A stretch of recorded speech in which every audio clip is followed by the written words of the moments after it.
সব কিছুর তো ভর্তা খাও, কিন্তু এইটার ভর্তাটা তুমি খেয়েছো?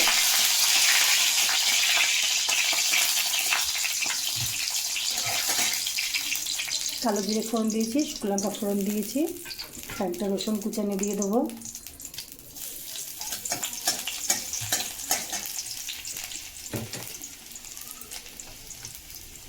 রসুনটা কালো কালো হয়ে গেছে,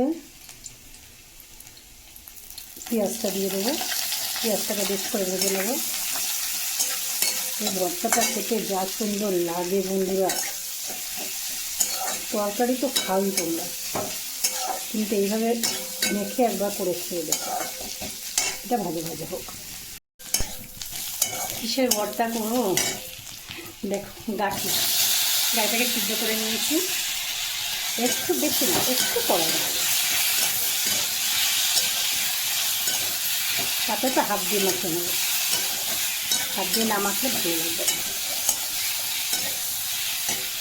একটু লবণ দিয়ে দেবো।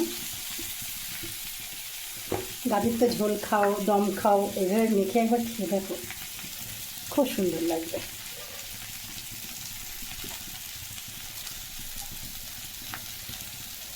আমি বেশি ঝাল দেবো না, এটা একটা কাঁচা লঙ্কা দেবো, শুকনো লঙ্কাটা একটু গন্ধের জন্য দিলাম। এটা এইভাবেই থাকবে। আমি এটা নামিয়ে নেবো, হাত দিয়ে মেখে নেবো, সর্ষের তেল দিয়ে হাত দিয়ে সুন্দর করে মেখে নেবো। জাস্ট এরকম করে মেখে একবার তোমরা খেয়ে দেখো, গরম গরম ভাতে খুব ভালো লাগবে। ব্যাস, এবার সর্ষের তেল ছড়িয়ে দিয়ে আমি নামিয়ে নেবো, ব্যাস হয়ে গেল।